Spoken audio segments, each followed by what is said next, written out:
Just won a $1 million scratch-off, and we got a kick out of how he plans to spend it. From ABC News World Headquarters in New York, this is World News Tonight with David Muir. Good evening, and it's great to have you with us here on a very busy Wednesday night. And we begin tonight with a stunning and moving sight from Vatican City. More than 25,000 people coming to see Pope Francis as he was carried through St. Peter's Square. The bells tolling as the Pope's open coffin was carried across St. Peter's Square through thousands of the faithful. We took note as we watched the images come in. It was the people's Pope among the people again. Carried to rest at the front of St. Peter's Basilica, Pope Francis lying in state at the Basilica for 3 days now. And at his request, his simple wooden coffin has been placed at ground level, not elevated, so that those gathering can see him. He wanted to be on their level. Tens of thousands making their way to the Basilica, many quietly standing in line, others in tears, filing by the Pope's coffin to pay their respects, to offer a prayer, to say goodbye. The funeral is Saturday morning, 4 a.m. here in the East. I'll be at the Vatican with our team, and we'll carry it live for everyone back here in the U.S., right here on ABC. But tonight here, that moving sight, the Pope carried through the people, and our James Longman was in the crowd.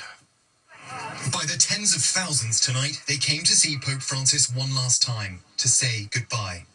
More than 25,000 people from all walks of life waiting for hours in massive lines to honour the people's Pope.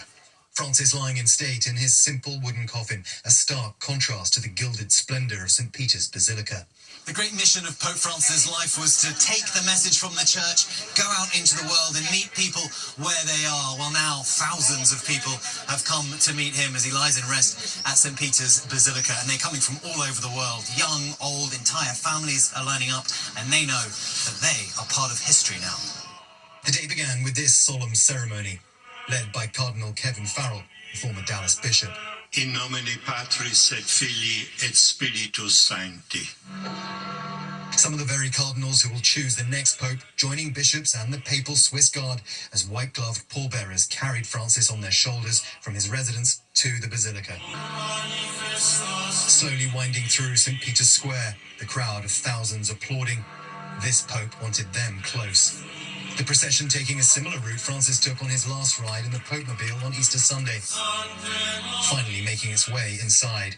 His coffin carefully placed in front of the altar facing the pews, not on an elevated stand or on a board like past pontiffs. In a church full of ancient symbolism, Francis knew the power of this simple act of humility. Yannick from Quebec waiting nearly 4 hours to see him. I feel like it's someone from my family, and I don't know why, because I really don't know him a lot. You understand that?